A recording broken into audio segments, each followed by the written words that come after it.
¿Qué es lo que miden los índices de percepción de la corrupción? Muchas de las ocasiones hemos visto que las autoridades señalan que subimos, que bajamos o que inclusive nos movemos de lugar dentro de los rankings internacionales de percepción de la corrupción. Hoy platicaremos acerca de los índices internacionales más importantes en los que México forma parte. Para empezar, hay tres principales índices. El primero es el índice de percepción de la corrupción que genera Transparencia Internacional. El segundo es el índice de Estado de Derecho que se genera a través del World Justice Project, en el cual hay un apartado específico que habla sobre el combate a la corrupción. Y el tercero es el Barómetro Global para América Latina y el Caribe, que es emitido específicamente por Barómetro Latino. Estos índices, como su nombre lo dice, lo que nos ayudan a medir es la percepción.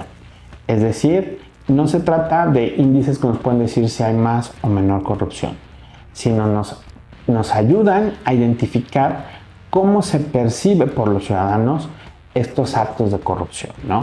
Puede ser que en un país existan más actos de corrupción, pero que el combate sea muy efectivo y la percepción parezca que se está disminuyendo. O puede ser al revés, que un país conserve los mismos actos de corrupción, pero por lo difícil o por lo complejo de los mismos actos, pues estos pareciera que están en aumento.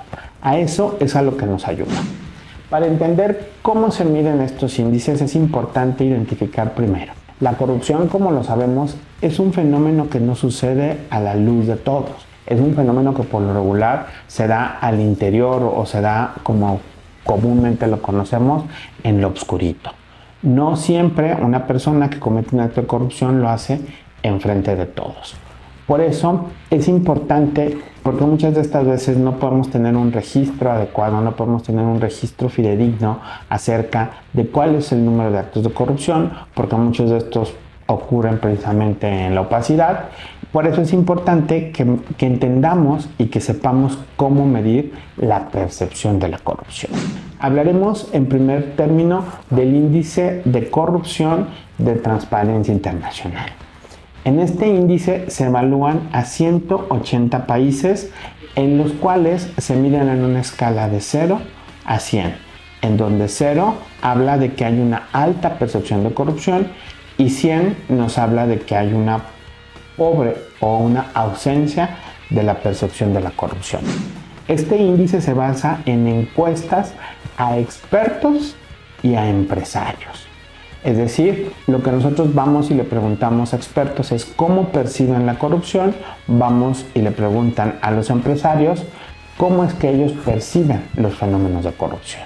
Y a partir de estas encuestas es como se construyen los índices. Esto se hace, como ya lo decíamos, en 180 países. En el caso del índice de Estado de Derecho, se mide más en el público en general. Esto nos dice cómo se percibe el fenómeno del Estado de Derecho. En esta medición se incluye a 139 países. Se evalúan diferentes factores claves, en específico 8 factores claves, en donde uno de estos es la ausencia de corrupción. Además, se evalúa el gobierno abierto, derechos fundamentales, participación ciudadana, entre otros. Este índice nos proporciona una visión integral del entorno legal y social que está relacionado con la corrupción. Pero no se trata de un índice que solamente nos mida la corrupción, ni tampoco quiere decir que si aumentamos o disminuimos en ese apartado, pues quiere decir que se aumenta o no. Sino se trata de una revisión integral de cómo se visualiza el cumplimiento al normativo, el cumplimiento al Estado de Derecho. Por último, tenemos la encuesta global sobre percepción de la corrupción que realiza Barómetro Latino. Esta encuesta se realiza en 18 países de América Latina y el Caribe y se encuesta a más de 17,000 personas.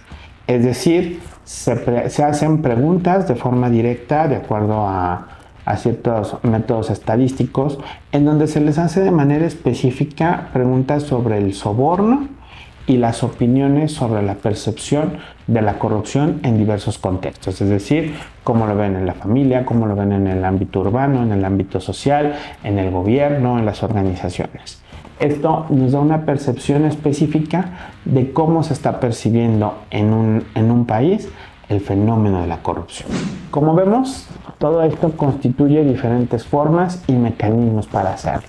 No hay una forma única, no hay una fórmula mágica que nos pueda ayudar o que nos ayude a identificar claramente si hay un aumento o no. A final de cuentas, como veíamos, esto se trata de percepciones, cómo se visualiza, ¿no? Recuerda, entender y medir la corrupción nos ayuda a poder desarrollar políticas más efectivas para su combate. En la medida que nosotros tengamos mayores elementos, pues podemos tomar decisiones para tomar mejores políticas públicas de combate a la corrupción. Y con ello, pues podemos mejorar en términos generales toda una gestión pública, ¿sí? Nos vemos en el próximo video para seguir explorando estos interesantes temas. Si te ha interesado este video o te interesa, coméntanos o compártelo. Con ello nos ayudas a crear mayor comunidad y que con ello podamos fomentar una sociedad sin corrupción.